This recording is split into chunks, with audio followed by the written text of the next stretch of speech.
What's up, y'all? Welcome to Hustle and Holdings, where hustle meets wealth. And in today's video, I'm about to break down my financial freedom plan.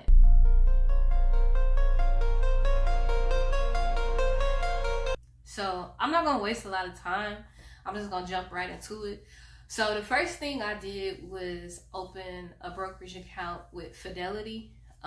There's really no real reason behind me choosing Fidelity. You know what I mean? I just went with them. I just chose them.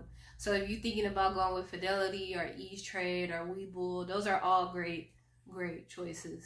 I just chose Fidelity. I also have a Roth IRA account with them. So I kind of lean with them because I didn't want to keep opening multiple accounts, because as you guys know from my older videos, those of you that know me from as the Ebony investor, you guys know that I was pushing Webull 100%, and there's nothing wrong with them, like I said, but because I chose to open my IRA with Fidelity, I kind of wanted to open an additional investment account with Fidelity as well. So that's step one. Step two was funding my account.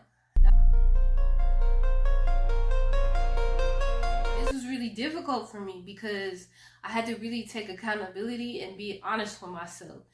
I knew that at a certain point, when I opened this account, I wasn't responsible enough to consistently deposit funds into my account. I kind of needed something like a system that would do that for me automatically. So I went ahead and set up my recurring deposits. I did that by basically taking like 10% of my check and having that automatically withdrawn from my bank account and putting it into my investment account. So I would say, like, if you're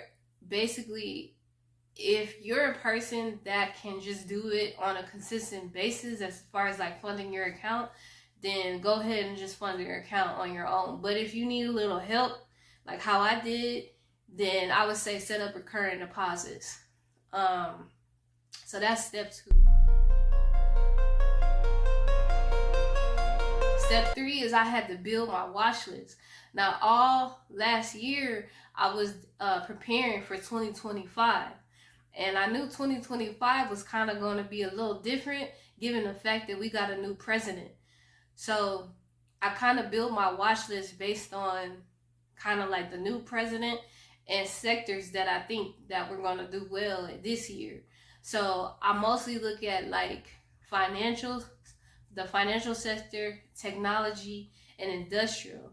I chose those sectors because those sectors did kind of well when he was in office in the first place. There are specific stocks that obviously I chose, but I'm not going to get into those in this video. I'm just giving y'all a basic guideline. If you guys want to know exactly which stocks that I chose in those sectors, you guys going to have to, one, obviously subscribe, two, comment below and let me know that what you want to hear, and three, obviously stay tuned. So that's that. Moving along, I had to basically decide what strategy was I going to use. And with this, I had to dig deep and think about what type of investor am I. So I asked myself, I said, are you going to dollar cost average or are you going to lump sum? And within that, I had to ask myself a deeper question as far as how comfortable am I with risk? Now, this one was really difficult, and I do mean difficult to the point where I struggle with this to this day, because at one point I love the fact of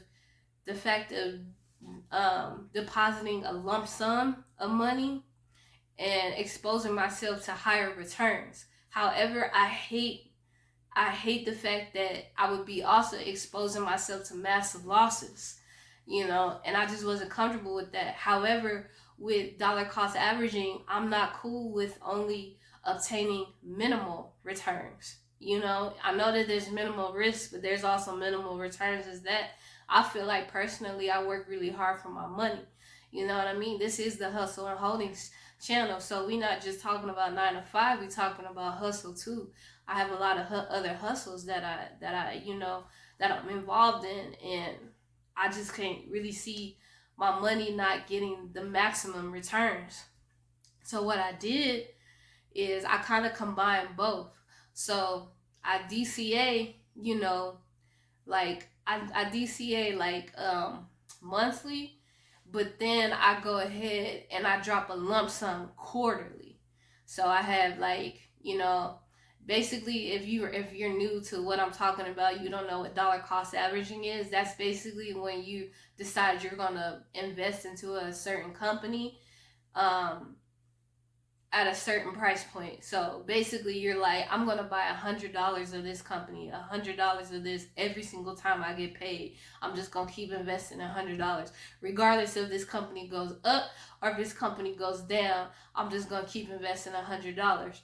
And it's called dollar cost averaging because it averages out over the long term. You don't really get the maximum returns as far as like when the stock goes up. You're not seeing maximum returns, but you're not also seeing exposing yourself to maximum risk when the stock drops, because just like gravity, everything that goes up must come down. You know what I mean? So I basically just did that, and it's been working out well for me. I mean, we're basically of this year, we're in the first quarter. So my first lump sum drop is gonna be in like around April. That's when I'm really just gonna like drop a bag into my investment account. But right now I just DCA like certain stocks and things like that, on the regular. But come Q1, the end of Q1, that's when I'm really gonna be up my hustle game and deposit that money into my account. So just for a little recap,